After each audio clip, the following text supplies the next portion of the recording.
walk into the building and it's completely buzzing. There isn't any space that's not got bodies in it.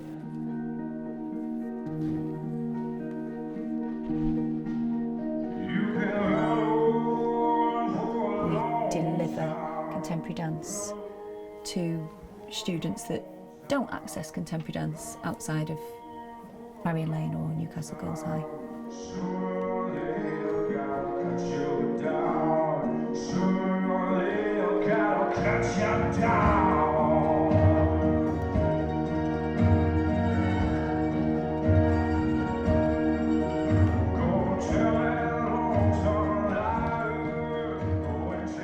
They're not just learning to dance. They will see the benefits for them now in terms of their social aspects, their confidence, how they can communicate with one another, how they can problem solve, how it keeps them mentally well. Like we live here. So like she's on the like there, but we're bringing it back. We listen. They are surrounded, immersed in a real creative atmosphere, and it's second nature to them to be expressive. On top of all of that stands this. So don't concentrate so much on your feet and your legs that you end up doing this.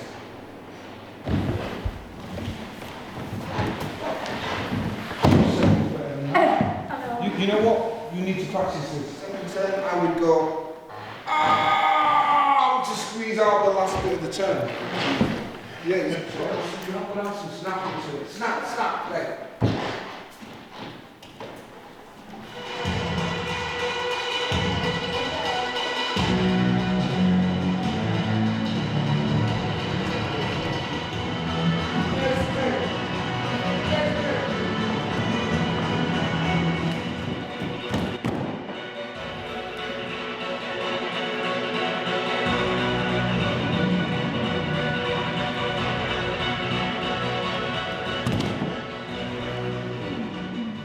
Yes, and this is what I'm saying to you. And what happens after you're an amazing dancer? Because if you've got no soul, if you've got no character, if you've got no chemistry on stage, if you've got no artistry to go with it, you will blow the pants off most of your dance audience.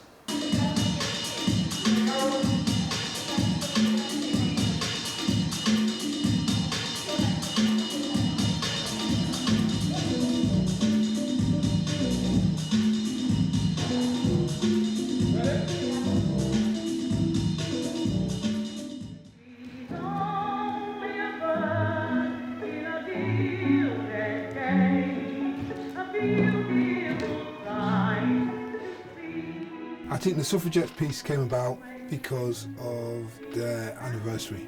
I think it's 100 years or thereabouts. We put it to the group as an idea and they ran with it. So basically what we did was just show them some images and then gave them some creative tasks. And they picked up on the struggle, really, the struggle of the suffragettes and what that looked like physically. I remember we came in one day on Saturday, we didn't know anything about the piece before, but we just came in and there was like a whiteboard, like a projector thing, and we were all like, what's going on? And then Peter and Martin played some like suffragette type videos and was like, this is what the piece is going to be about, and we all wrote notes and shared it, and we kind of thought about the main like points and ideas, themes. Like we thought power, because in some pieces you always know the story, but not in this much depth, so you can kind of like be that character. 10 minutes.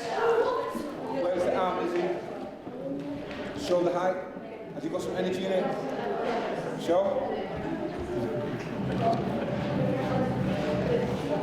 What's he doing? Flat, open, pointed, flat.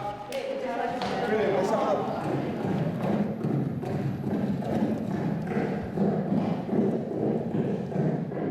Because I feel like we don't really get taught that as much now. Yeah. But it allows you to kind of see it in a different light. Because when we're taught it at school, it's kind of just historical fact, and then here you can like experiencing emotion. I feel like when you're sitting in a class you don't really understand because they show you a picture, this is them trying to get away from the police, like, but here you sort of like embrace it all and like actually like physically realise what they like did. We make it a bit more bam, bam, bam, bam. And then you come on with these lovely smiley faces and you're all like, woo, yeah? Remember what the piece is about, remember the story. I think it's important for them as young people, one, to understand more about the history of it, but two, being able to understand the context and have their own opinions on it allows them to actually have ownership in terms of the emotions that they bring as an artist to the piece. And yes, they're quite young and it's early days, but they're aware of the fact that they're trying to tell a story. No, yeah, and it's sad. Yeah, if people cry, because then people cry, then people expect it. They have a very valid and honest opinion because it's theirs of what they're trying to portray while they're dancing. I think that's really important. When yeah, you get so creative and you get so into everything that we do, like every single week it's something, not something new, but like something more exciting, and you get so much energy and you just come out and you're so buzzed. It's like just, it's the best feeling ever when you walk out.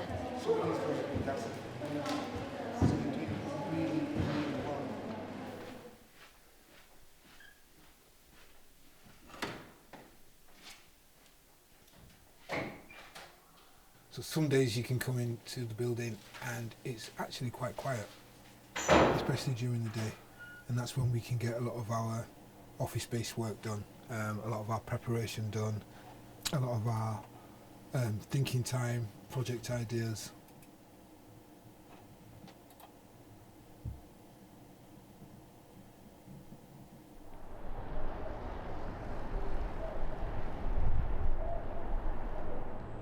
The location of the building is what really makes this place ideal for us. We're like 2 minutes away from the metro station, and for a lot of our young people it makes us more accessible.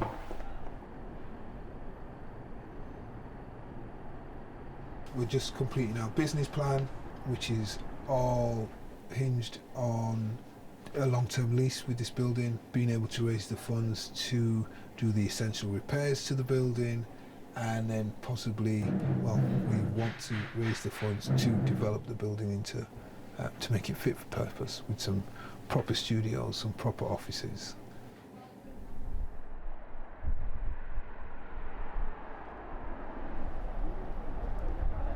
I think you could say that your general working person will access the arts once they've achieved a certain standard of living.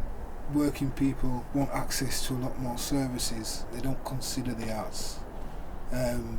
Not everybody understands the contribution that the arts and culture makes to the economy, etc., etc., etc. They just take it on face value for what it is right there and then. I'm putting the kettle on. Tea, coffee? Oh, definitely a very strong cup of tea. So there's like quite Loads of stuff. Thank you so much, Debbie. Sugar. So, and then you can tell us a bit about Gateway, yeah? Yeah. And we'll do an exchange, and then I want to pick your brains on. Yeah. When we moved to Gateshead, someone in Gateshead Council said, we want a dance company. In Gateshead, give us a dance company. And I was like, no. And they were a bit shocked, because I'm a professional dancer. Why would you not want that? Surely you aspire to that. Yes, but there's no infrastructure of dance in Gateshead. It'd be bolted on. The people in Gateshead would hate us.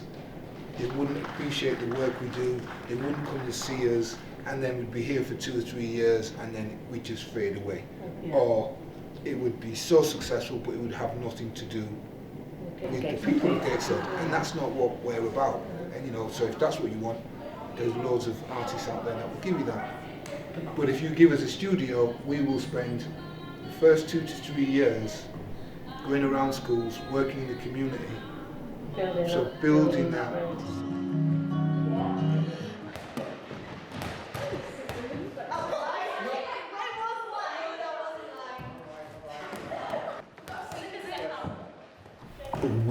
spent a lot of time in our communities, working with them, supporting them, getting to know the young people, their environment, their families.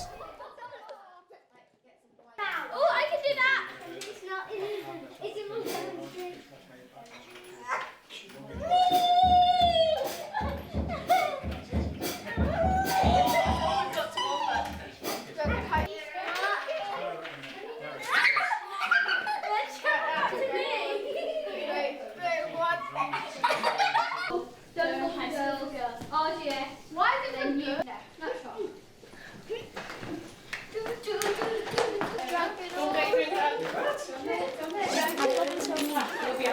You won't, I'll tell Debbie.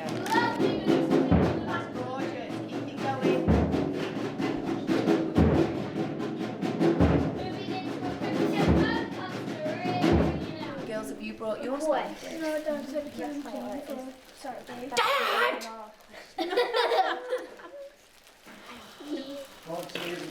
I knew it would be Dad.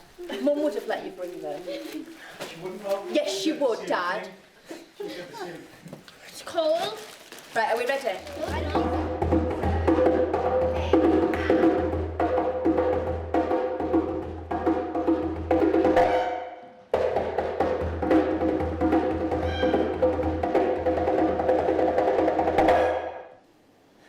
Now, feel that feeling?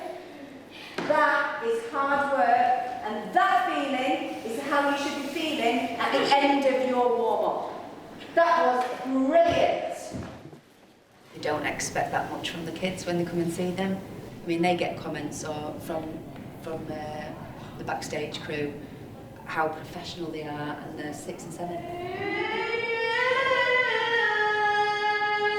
Stretch their fingers, I should have been a singer. And go. 1 and a 2 and a 3 and a 4. Go 1 and a 2 and a keep going, just go over your group section.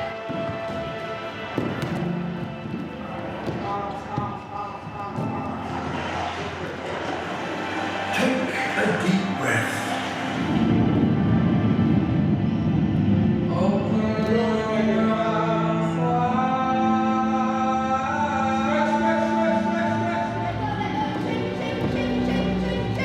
Newly discovered dancing yeti crabs. So well done. Each week now, we've only got, I can't remember if we've got 2 or 3 weeks left before our performance. 3 weeks left. So please, don't forget anything. Please, please, please. Have you got a countdown on your wall? Oh, you cannot. Ready again.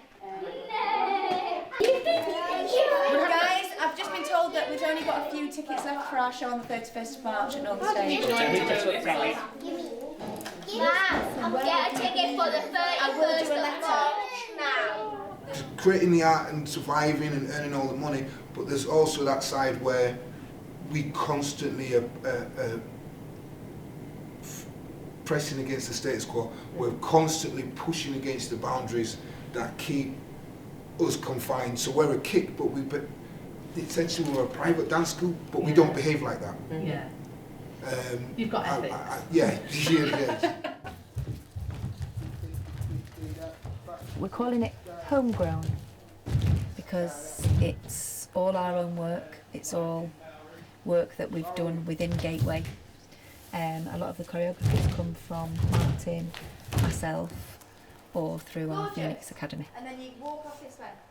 Let me show you. It's a showcase of all of the work that we've done in the past year. Undersea forests.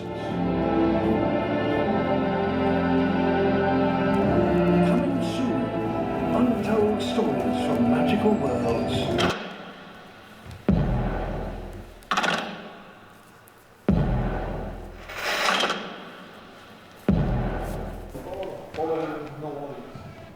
Yeah, but find out what this is, find out what it feels like, look around, see it all. 5, ready? Yep. It's a great opportunity to share our work with parents that don't really go to the theatre perhaps, or don't get to see dance. So it's really nice to be able to share that work with them in a theatre setting.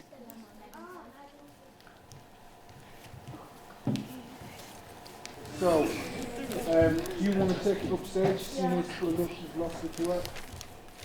We have turned projects away.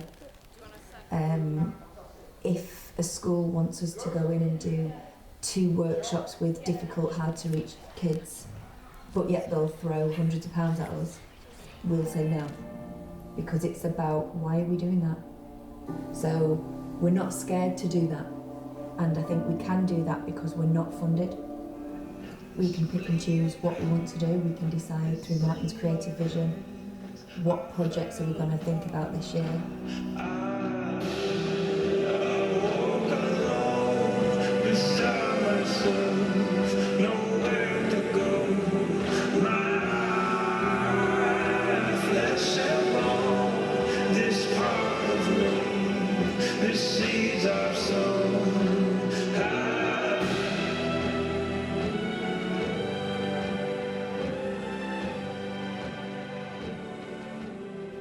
We're artists, that's what we do. This is our life. Yeah. At the moment we're doing And probably is that the same 5, 6, 7 people's jobs between 2 of us. If Martin was funded for his role and I was funded for my role, we'd actually be able to do them roles 100% of the time.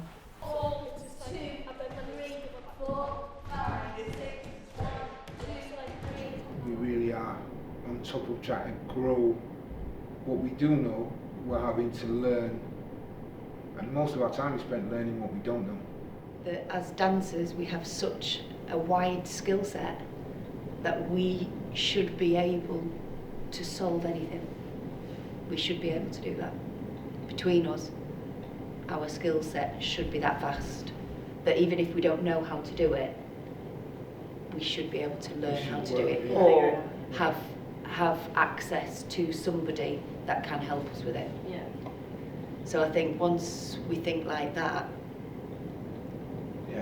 anything's achievable. Yeah. We might not be great at it, but we can definitely give it a good go. Yeah. And I guess that's why we survive. Because we'll give anything a go. Yeah. We might not be doing it well, but we'll